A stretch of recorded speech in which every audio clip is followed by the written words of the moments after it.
সুপ্রিয় শিক্ষার্থী, আসসালামু আলাইকুম রহমতুল্লাহ। আশা করি তোমরা সবাই ভালো আছো। আলহামদুলিল্লাহ, আল্লাহ পাক আমাকে ভালো রেখেছেন।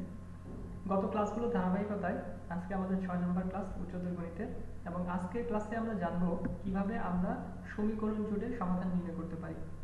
সমীকরণ জোট মানে হলো যেখানে একাধিক সমীকরণ থাকবে, ইকুয়েশন থাকবে, যে ইকুয়েশনগুলোতে একাধিক ভেরিয়েবল থাকবে এবং সেই ইকুয়েশনগুলো সমাধান করে আমরা সেই ভেরিয়েবলগুলোর মান বের করব।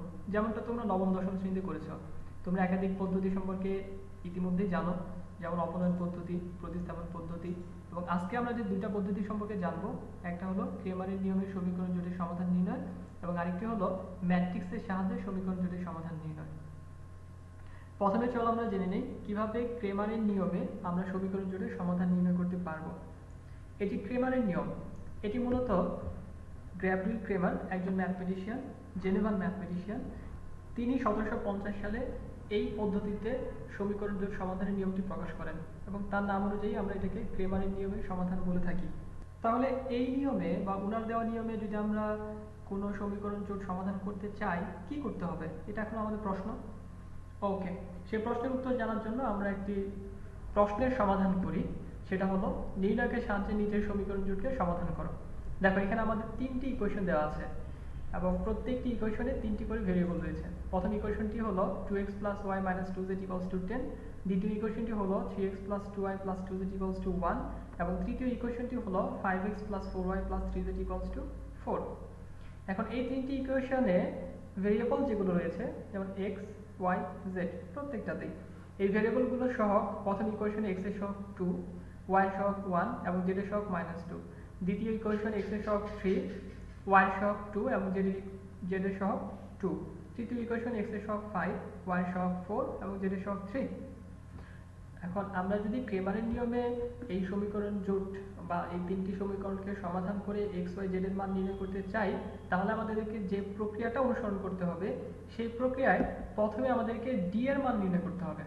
এখন d বলতে কি বোঝায়? এটা একটা সাইন বলতে পারো, কোনো কোনো বই এখানে ডেল্টাও ব্যবহার করা হয়েছে। তো এই যে d বা ডেল্টা, এটা হলো এমন একটা নির্ণায়ক বা এমন একটা সাধারণ ব্যবস্থার মান আমাদের নির্ণয় করতে হবে, যে সাধারণ ব্যবস্থাটা তৈরি হবে x, y, z এর সহগগুলোর ক্রম ঠিক রেখে তিনটা ইকুয়েশনের। যেমন আমরা প্রথম ইকুয়েশনের x এর সহগ 2, আমাদের এই নির্ণায়কের প্রথম ভুক্তিটা হলো 2। এরপর y এর সহগ হলো আমাদের 1, এই জন্য এরপর আমরা লিখেছি এখানে 1 এবং z এর সহগ হলো -2, চিহ্ন সহ আসবে, এই জন্য এখানে হয়েছে -2। এরপর এই যে 3, 2, 2 এগুলো কই থেকে আসলো? এই দ্বিতীয় সারিটা এসেছে দ্বিতীয় সমীকরণ থেকে, x এর সহগ, y এর সহগ, z এর সহগ 3, 2, 2 এবং তৃতীয় সমীকরণ থেকে এসেছে তৃতীয় সারি, এখানে 5, 4, 3, 5, 4, 3। তার মানে যেটা দাঁড়াচ্ছে, x এর সহগের নিচে x এর সহগগুলো লিখতে হবে, y এর সহগের নিচে y এর সহগগুলো লিখতে হবে, z এর সহগের নিচে z এর সহগগুলো লিখতে হবে। এভাবে আমরা যে নির্ণয়টা পাবো, এরপর আমাদেরকে সেই নির্ণয়কের মান নির্ণয় করতে হবে। এবং তোমরা ইতিমধ্যে 3/3 বা 2/2 যে ধরনের বা যে আকারে নির্ণয়কে দেওয়া হোক না কেন, তার মান তোমরা বের করতে পারবে, কারণ এর আগের ক্লাসগুলোতে সেটা তোমাদেরকে শেখানো হয়েছে বা তোমরা পারো। তাহলে এখান থেকে আমরা যদি এটাকে এক্সপ্যান্ড করি, সরাসরি বিস্তৃতি করলে এই যে আমাদের প্রথমে 2টা আসবে, 2 × 2 বরাবর রো কলাম ক্যান্সেল হয়ে এখানে যে ছোট যে নির্ণয়কটা 2, 2, 4, 3, এটার মান নির্ণয় করতে হবে। সেখানে তাহলে 2 × 3 6 -4 × 2 8। তো এইভাবে সবগুলোর মান যদি আমরা নির্ণয় করি, তাহলে আমাদের এই 3/3 ডিটারমিনেন্টের মান আসবে -7। এরপরে আমাদের তিনটা ভেরিয়েবলের জন্য এরকম তিনটা মান নির্ণয় করতে হবে, যথাক্রমে dx, dy, dz।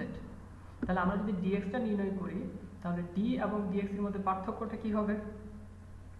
পার্থক্য হলো আমরা এই যে d নির্ণয় করেছি, এখানে x, y, z এর ভেরিয়েবলের সহগগুলো ক্রম ঠিক রেখে আমরা সাজিয়েছি, কিন্তু আমাদের ইকুয়েশনগুলোতে আরো একটা সংখ্যা ছিল যেটা কোনো ভেরিয়েবলের সহগ না, এটা ধ্রুবক। যেমন প্রথম সমীকরণে 2x + y - 2z, এই যে ইকুয়াল চিহ্নের এই পাশে রয়েছে আমাদের 10। দ্বিতীয় সমীকরণে 1, তৃতীয় সমীকরণে 4। এই যে 10, 1, 4 অর্থাৎ কনস্ট্যান্ট টার্ম যেগুলো রয়েছে, এগুলাকে আমরা x এর পরিবর্তে বসাবো। x এর পরিবর্তে বলতে x এর সহগের পরিবর্তে। যেমন আমাদের প্রথম কলামে ছিল 2, 3, 5, এই 2 ছিল প্রথম সমীকরণে x এর সহগ, এই 3 ছিল দ্বিতীয় সমীকরণের x এর সহগ, আর এই 5 ছিল তৃতীয় সমীকরণের x এর সহগ। তাহলে এই 2 3 5 এর পরিবর্তে আমরা 2 এর পরিবর্তে প্রথম সমীকরণের ধ্রুবক অর্থাৎ 10 বসাবো, 3 এর পরিবর্তে দ্বিতীয় সমীকরণের ধ্রুবক অর্থাৎ 1 বসাবো এবং 5 এর পরিবর্তে তৃতীয় সমীকরণের ধ্রুবক অর্থাৎ 4 বসাবো।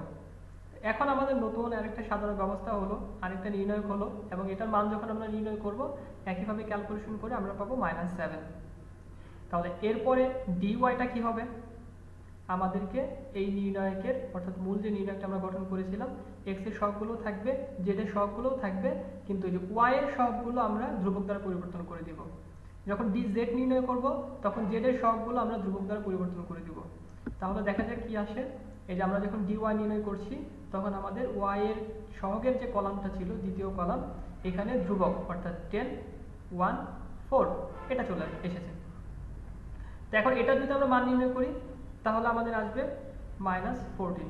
তোমরা ক্যালকুলেশনটা করে দেখবে -14 আসে কিনা, ঠিক হয় কিনা। এরপর আমরা যদি dz বের করি একইভাবে, সেখানে আমাদের তাহলে তৃতীয় কলাম অর্থাৎ যেখানে z এর সহগগুলো ছিল সেগুলো পরিবর্তন হবে বা রিপ্লেস হবে ধ্রুবকের মাধ্যমে 10 1 এবং 4, এবং এই রিপ্লেস করে আমরা যে নতুন নির্ণয়টা পাবো এই নির্ণয়কের মান হবে আমাদের 21। তো ফাইনালি আমাদের যেহেতু তিনটা ভেরিয়েবলের মান বের করা দরকার, সেক্ষেত্রে আমরা লিখব x dx/d ইকুয়ালস টু, এখন মান বসিয়ে দিয়ে যেটা আসবে ক্যালকুলেশন করে সেটাই, যেমন dx এর মান ছিল -7 এবং d এর মান ছিল -7, আমাদের আসবে 1, y equals to dy/d, dy এর মান ছিল আমাদের -14 এবং d ছিল -7 ইকুয়ালস টু 2, এবং z ইকুয়ালস টু dz/d, এবং সেই ক্ষেত্রে আমাদের মান আসবে 21/-7 -3। এখানে প্রিয় শিক্ষার্থীরা, বেশিরভাগ ক্ষেত্রেই দেখা যায় তোমরা যখন পরীক্ষার খাতায় অ্যান্সার করো, এই অঙ্কে বিশেষ করে যদি ভুল হয় তাহলে এই জায়গাটায় অর্থাৎ ভ্যালু সাবমিশনের ক্ষেত্রে ভুল হতে পারে। যেটা তোমরা করে থাকো, এই ডিটাকে উপরে দিয়ে ডিএক্সটাকে নিচে দিয়ে দাও, ডিটাকে উপরে দিয়ে ডিওয়াইটাকে নিচে দিয়ে দাও, ডিটাকে উপরে দিয়ে ডিজেডটাকে নিচে দিয়ে দাও। তো এটা তোমাদেরকে মনে রাখতে হবে যে কমন টার্ম যেটা বা সেন্ট্রাল ভ্যালু যেটা, এইভাবে মনে রাখতে পারো। ফর এক্সাম্পল, সেটা সবসময় নিচে থাকবে, যেমন ডি এর ভ্যালু দ্বারা ভাগ করতে হবে। তাহলে এখান থেকে আমরা এই যে এক্স এর মান যেটা পেলাম, এটাই হলো আমাদের নির্ণয় সমাধান। তাহলে আমাদের নির্ণয় সমাধান হচ্ছে x = 1, y = 2 এবং z = -3।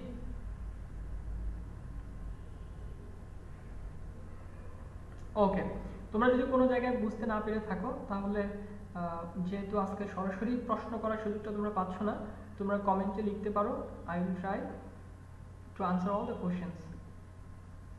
আচ্ছা, এখন এই একই কোশ্চেনটা আমাদেরকে যদি বলে ম্যাট্রিক্সের সাহায্যে সমাধান করতে, তখন আমরা কি করব? দেখো, এখানে বলা হচ্ছে ম্যাট্রিক্সের সাহায্যে নিচের সমীকরণ জোটটি সমাধান করো। পরীক্ষার প্রশ্নে যদি উল্লেখ থাকে then you will try with matrix, otherwise you must try with determinant, কারণ নির্ণয়কের সাহায্যে সমাধানটা সহজ, ম্যাট্রিক্সের সাহায্যে তুলনামূলক একটু ডিফিকাল্ট, তবে এটাও সহজ। চলো দেখি আমরা কিভাবে করব।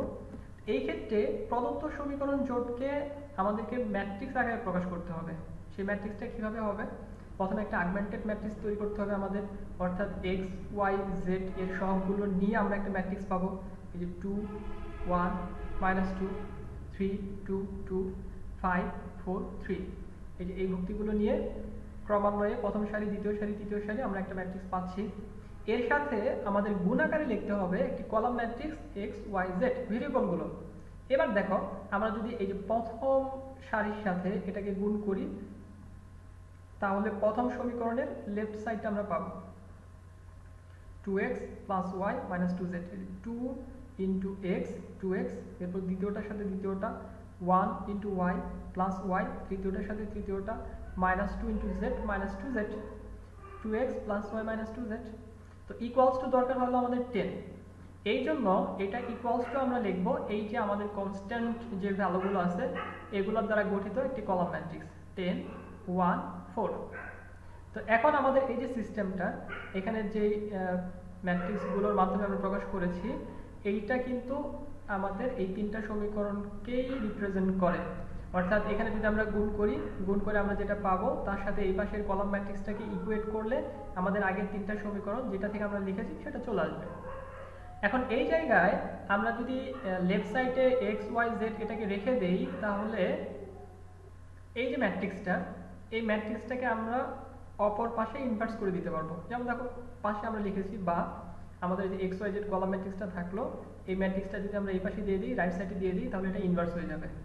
আর যথারীতি আমাদের এই যে রাইট সাইডে যে কলাম ম্যাট্রিক্স সেটা থাকবেই। এবং এটাকে যদি আমরা একটু সিম্পলিফাই করে লিখি বোঝার সুবিধার্থে, তাহলে আমরা এইভাবে লিখতে পারি, ক্যাপিটাল এক্স দ্বারা এই কলাম ম্যাট্রিক্স, আর এই ম্যাট্রিক্সটা যদি এ হয় তাহলে এ ইনভার্স, এবং এটা যদি বি হয় তাহলে b, x equal to a inverse b. এখন আমরা যদি এই ম্যাট্রিক্সের ইনভার্স নির্ণয় করে এই কলাম ম্যাট্রিক্স অর্থাৎ বি এর সাথে গুণ করে দেই, তাহলে এখানে একটা ম্যাট্রিক্স পাবো, এবং সেই ম্যাট্রিক্সের সাথে এক্স ওয়াই জেড ইকুয়েট করলে এক্স ওয়াই জেড এর মান পাওয়া যাবে। সো এই জায়গায় আমাদের তাহলে মূল টাস্ক হলো এই যে এ যে ম্যাট্রিক্সটা, এই ম্যাট্রিক্সের বিপরীত ম্যাট্রিক্স নির্ণয় করা। গত ক্লাসে তোমাদের বিপরীত ম্যাট্রিক্স নির্ণয় করা সম্পর্কে দেখানো হয়েছিল। কি ছিল সেখানে, চলো আমরা ছোট আকারে একটু ফ্ল্যাশব্যাক করি। আমরা অ্যাডজয়েন্ট ম্যাট্রিক্সের মাধ্যমে বিপরীত ম্যাট্রিক্স নির্ণয় করা শিখেছি। সেখানে আমাদের ফর্মুলা ছিল A inverse equals to 1 by determinant of A into adjoint of এ।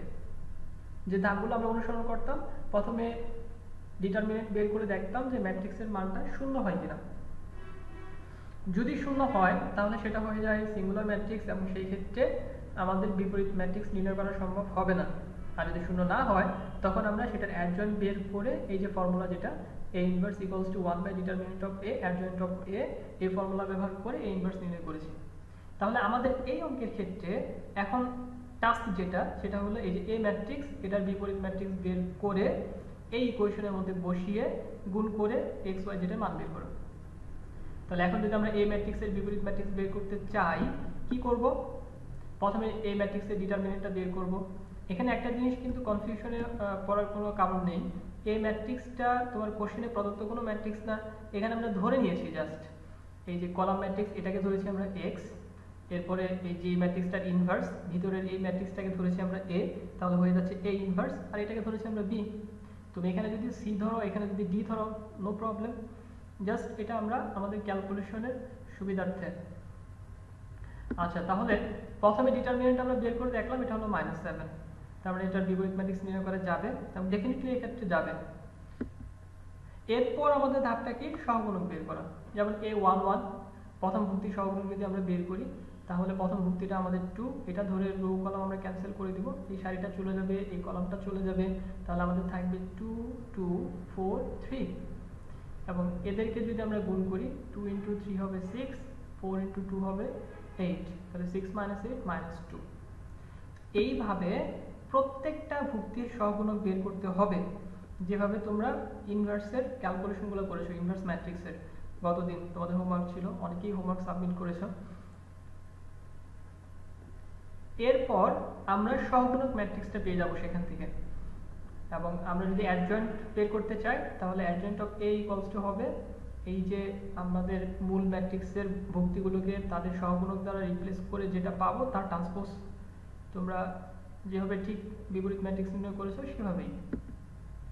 আর এটাকে ট্রান্সপোজ করে দিলে এই যে আমরা যেটা পেলাম, এটা হলো আমাদের অ্যাডজয়েন্ট। তাহলে এখন আমাদের এ ইনভার্সটা কি হবে, 1 by determinant of A adjoint of এ।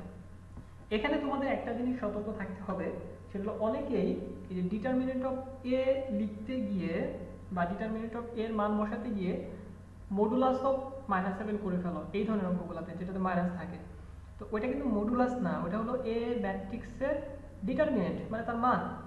তো টোটাল ডিটারমিনেন্ট অফ এ হলো -7, সেখানে এর পরিবর্তে -7 বসানো যাবে না। তো তখনই তোমার ওই ভুলটা হবে, দেখা যাবে দুই পাশে তুমি দাগটা রেখে দিবে এবং তার মাঝে তুমি -7 বসাবে, তখন তোমার মনে হবে এটা মডুলাস, এটাকে প্লাস করে দেবে। সো তোমার আনসারটা কিন্তু মিলবে না। তো এক্ষেত্রে একটু সতর্কতা অবলম্বন করতে হবে। তাহলে এখন আমরা যে এ ইনভার্স পেয়ে গেলাম, তো এ ইনভার্স যখন আমরা পেয়ে গেছি, তখন আমাদের কি করতে হবে, ওই যে আমাদের ইকুয়েশনটা ছিল সেই ইকুয়েশনে এ ইনভার্সের মানটা বসিয়ে দিতে হবে। আর এখানে যদি আমরা এই ইনভার্সের মানটা বসিয়ে দেই, এই যে 1 বাই -7 এবং যেটা ছিল আমাদের অ্যাডজয়েন্ট ম্যাট্রিক্স, এইটা আমাদের ইনভার্সটা ইনটু আমাদের কলাম ম্যাট্রিক্স। তো এখানে তিনটা টার্ম তোমরা দেখতে পাচ্ছ, প্রথমে 1/7, তারপর একটা ম্যাট্রিক্স, তারপর আরেকটা ম্যাট্রিক্স। তো এই দুইটা ম্যাট্রিক্স গুণ করা যাবে, কারণ এটা 3/3 আকারের আর এটা হলো 3/1 আকারের। তা গুণ করে আমরা পাবো একটি 3/1 আকারের ম্যাট্রিক্স।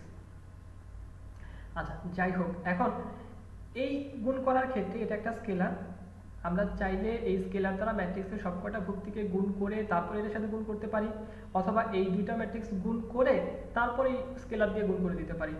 তো এই ক্ষেত্রে যেহেতু আমরা যদি এটা দ্বারা আগে গুণ করে দিই ভগ্নাংশ আসবে, ক্যালকুলেশনটা একটু জটিল পর্যায়ের দিকে চলে যাবে। এই কারণে আমরা আগে ম্যাট্রিক্স দুটোকে গুণ করব, গুণ করে যে গুণফলটা আসবে তার সাথে 1/-7 গুণ করে দিব। এই জন্য পরের লাইনে এখানে আমাদের 1/-7টা রয়ে গেল। আর এই দুটো ম্যাট্রিক্স যদি আমরা গুণ করি, ম্যাট্রিক্স গুণনের স্বাভাবিক নিয়ম যেভাবে সেভাবে আমরা ক্যালকুলেশনটা করব। তাহলে প্রথম সারির সাথে প্রথম কলাম, এখানে একটাই কলাম, তাহলে -2 × 10 -20, -11 × 1 -11, 6 × 4 +24, এবং এদের যোগ বিয়োগ করে আমরা পাবো -7। এরপরে 1 × 10 10 প্লাস 6 × 1 16 × 1 16, -10 × 4 -40। এরপর 2 × 10 20, -3 × 1 -3, 1 × 4 4। তো যোগ বিয়োগ করে আমরা পাবো -7 -14 21। এখন যদি আমরা 1/7 দ্বারা গুণ করে দেই, ম্যাট্রিক্সের ক্ষেত্রে কোন একটি স্কেলার দ্বারা গুণ করলে প্রত্যেকটা ভুক্তিকে গুণ করতে হয়। তাহলে 1/7 × -7 × -7, সেক্ষেত্রে আমাদের হবে 1, 1/-7 × -14, সেক্ষেত্রে হবে 2, এবং 1/-7 × 27 আমরা পাবো -3। এখন এই যে xyz = 1 2 -3, এটাও কলাম ম্যাট্রিক্স, এটাও কলাম ম্যাট্রিক্স, এবং দুইটা ম্যাট্রিক্স সমান। এবং ম্যাট্রিক্সের সমতা থেকে আমরা কি জানি, দুইটা ম্যাট্রিক্সের আকারও সমান হতে হবে, যেটা এখানে হয়েছে, এবং প্রত্যেকটা ভুক্তি কারস্পন্ডিং ভুক্তি সেম হতে হবে। তার মানে এখানে যে x এটা ইকুয়ালস টু হবে এই 1, এখানে যে y এটা ইকুয়ালস টু হবে 2, এবং এখানে যে z এটা ইকুয়ালস টু হবে -3।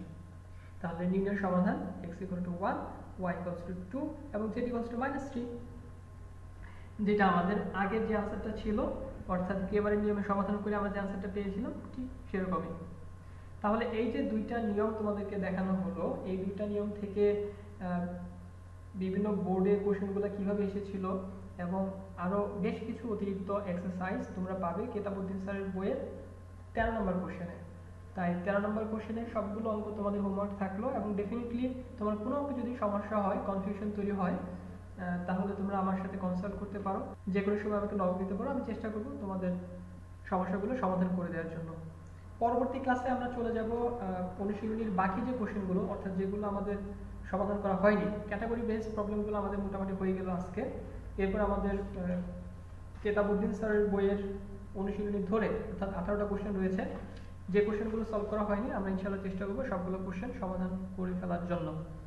আজকে এই পর্যন্তই। সবাই ভালো থাকো, সুস্থ থাকো, আল্লাহ হাফেজ।